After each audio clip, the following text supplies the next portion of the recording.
nadadamay ka sa gulo namin ng mami mo. Huwag ka mag-alala. Kahit nang wala ang mami mo dito, nandito naman ako. Hindi kita pababayaan.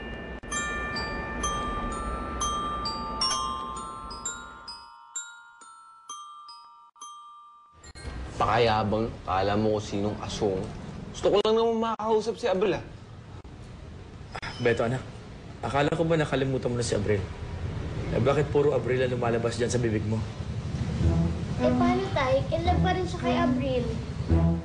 Uy, tumahimik ka dyan. Beto, ang akin lang, medyo delikado yung papasukin mo. Tulad nga ng sinabi mo, may nobyo na si Abril. Yun nga ho yung kinakatakot ko eh.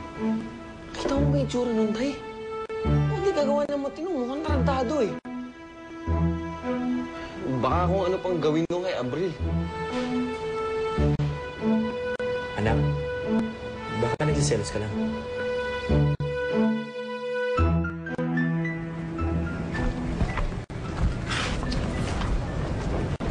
Mag-ingat po kayo, Nay. Huwag mo kaming intindihin, Rosalinda. Oo nga, best. Tsaka, pag may problema ka ha, just remember, I'm just a text away.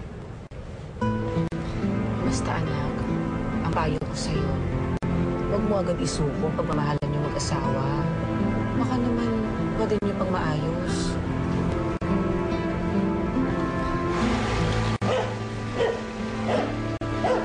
Ano po yung parcel pinatawag natin?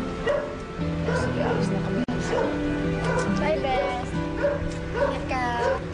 Ingat ka na.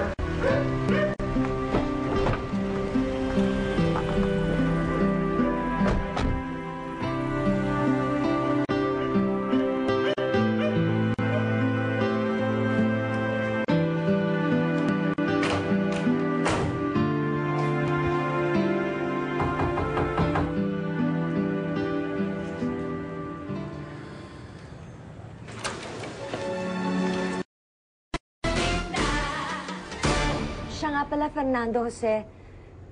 Nakausap ko na nga pala kanina ang Tito Alfredo mo. At nagawa na niya yung pinapagawa natin sa kanya. Hindi ba tayo masyado nagmamadali, Ma? Tama ba yung desisyon natin? Tay, si Alex Durantes po. Dati ko pong manager na kaibigan ko. Ikaw pala si Alex Durantes. I've heard so much about you. Nice to meet you, sir. Have a seat.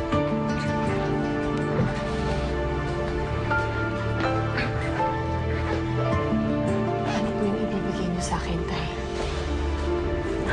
Naku naman, iho. Please, huwag ka nang mag-guilty. Dahil tama naman yung ginawa mo. Alam mo, by doing this, you're doing Rosalinda a huge favor. Dahil ngayon, libre na sila ni Alex Durantes. Ayoko sanang ako pang gumawa nito. Kasi anak kita. At ayoko na sasaktan ka. At the same time, siguro mas maigi na rin na ako na nga. Para maipaliwanag ko sa'yo ng gusto ang lahat. Ano po ba yun, Tay? Pinapakaban niyo ako eh. Gusto nang gawing formal ni Fernando sa paghihiwalay niyo. Kaya nag-file siya ng annulment ng kasal mo. Annulment?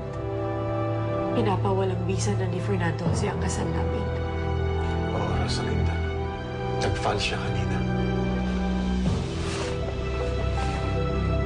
Ito mga papeles.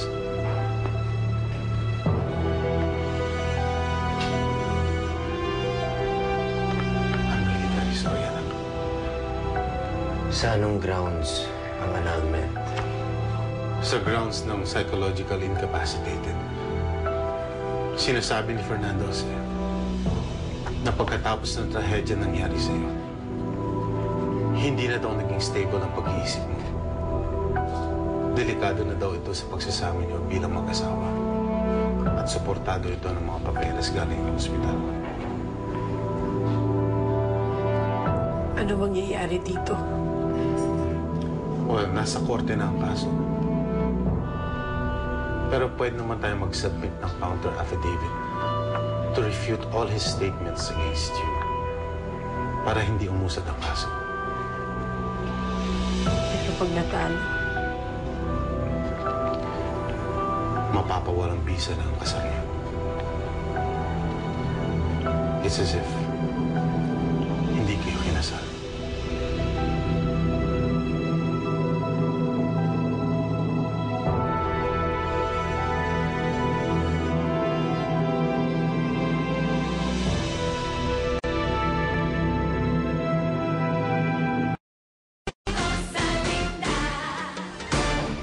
ingat po kayo tayo. Sige, tuloy na ako.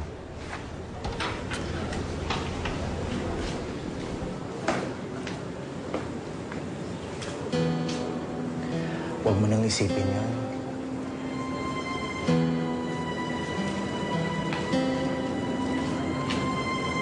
Paano ko hindi iisipin yun, Alex? Pinapawalang bisa ni Fernando siyang pinaka-importanting bagay sa buhay ko. Paano niya nagagawa to? Baka para sa kanya, hindi talaga ganun ka-importante ang kasal ninyo. Bakit? Ganun ba katindi ang galit niya sa akin? Para mag-file siya ng annulment? Hindi ko kayang sagutin ang mga tanong mo. Pero Rosalinda, isa lang masasabi ko sa'yo. Kahit anong mangyari, andito lang ako sa tabi mo. Aalalayan lang kita lagi.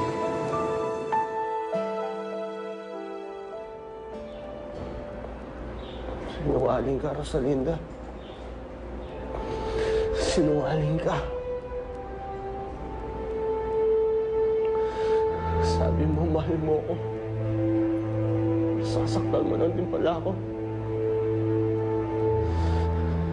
Pagpapalit mo lang ako sa ibang lalaki.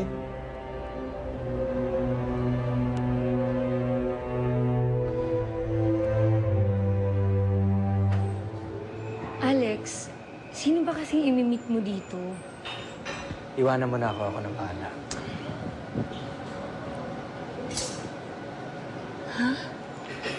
Kaya kong sarili ko. Sige na. Tatawagan na lang kita pag tapos na ako.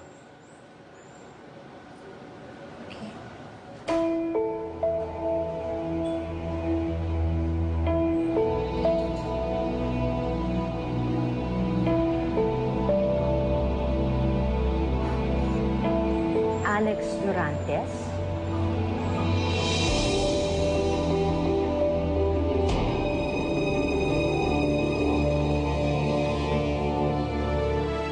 Annalyn, handa ka na ba na mawala si Rosalinda sa'yo ng habang buhay? Mahal na mahal kita. Bakit parang ang bilis lumabas ng desisyon? Dahil ito naman ang gusto mo, di ba? Ano? Walang bisa na ang kasal ni na Fernando Jose at Rosalinda. Nice doing business with you. Nandito ako para kunin ang anak ko, Fernando Jose. Hindi ka na isang Altamirano.